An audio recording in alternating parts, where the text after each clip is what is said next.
So, good day, sir. My name is Franz Cabaya and I am from 1Com 1A. So, today I'll be discussing the US administration. Why did they attack the Iraq administration?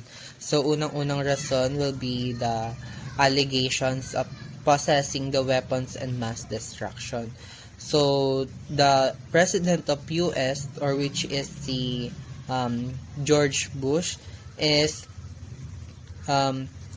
inaccuse nila yung Iraq na nag-create daw sila ng chemical and biological weapon na na nagkumbinsi na sa kanila na gagamitin daw ng Iraq yung mga weapons na yon into them. So basically, yung mga massive weapon na yon is gagamitin ng Iraq towards them. So may potential daw na gagamitin nila yung mga weapons na deadly sa kanila. So yung US administration nagpresent sila ng evidence suggesting that Iraq was actively developing WMD. So alam naman natin yung WMD is a weapon and mass destruction. Yung weapon mass and destruction is pwedeng magdulot ng massive impact sa isang lugar na parang na-convince nga yung US President na gagamitin ito kahit na walang matibay na ebidensya. So according to expert na yung yung Iraq is wala talagang balak na i-attack yung US. So kahit walang matibay na matibay na ebidensya is nagpatuloy pa rin yung US sa pag-atake sa Iraq. So ginawa nila itong strategic way kasi parang gustong-gusto nga ni George Bush na atakihin or makuha yung Iraq para ma-widen nila yung country or yung western country. So nung September 11, 2001 pangalawang munang rason will be the 9/11 attack. So let's talk about the 9/11 attack. So yung 9/11 attack is nag-cause siya ng destruction which carried out by the Al-Qaeda. So yung Al-Qaeda, ano nga ba si Al-Qaeda? Si Al-Qaeda po is isa siyang terorista or isa siyang terrorist na grupo na Islam. And September 11, nagkaroon ng pag-atake itong mga terorista towards in New York na meron silang inatake na 4 commercial airplanes, and the 2 of those airplanes is intentionally na talagang binangga nila dun sa may Twin Tower of New York, which led na nagkaroon ng massive destruction and maraming nasirang institution. And then yung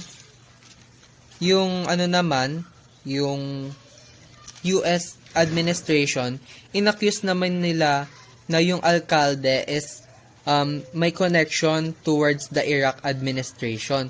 So tawag dito na kahit yung mga expert nagsasabi na wala namang malinaw na ebidensya na may connection si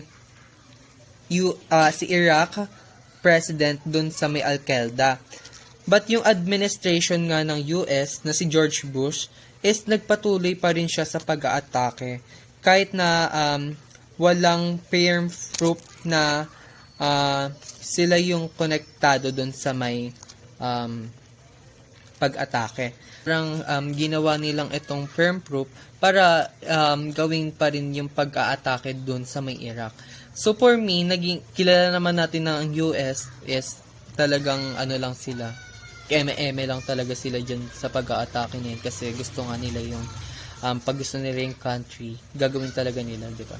So was it justifiable to invade and engage war against Iraq? So some expert nagsasabi na essential nga daw yung pag-aatake ng US kasi nga daw meron daw threat na aatakihin sila pabalik.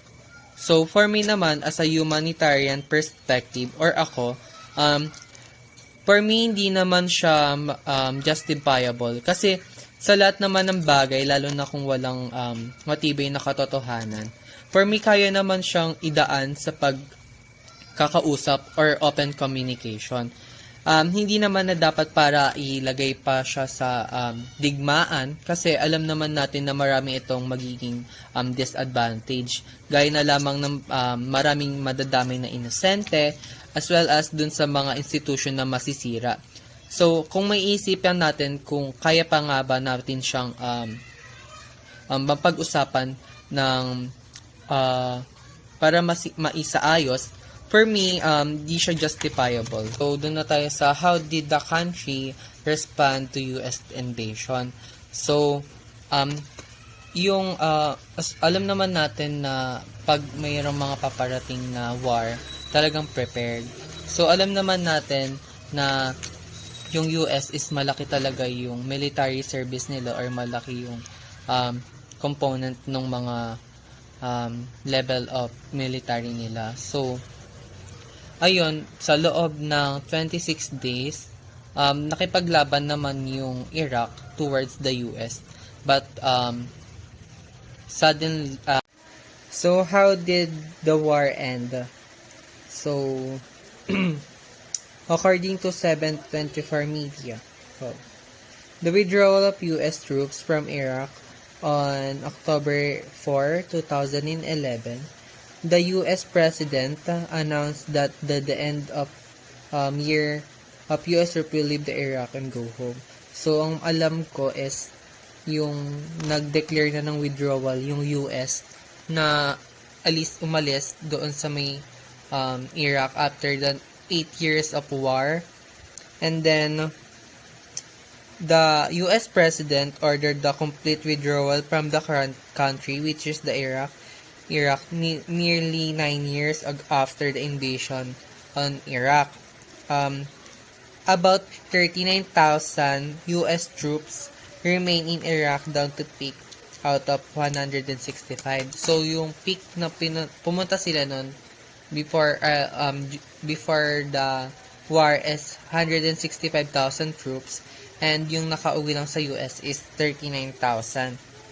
And the US and Iraq, nagkaroon sila ng full agreement on how to move, kung paano nga paano karoon ng bagong panimula.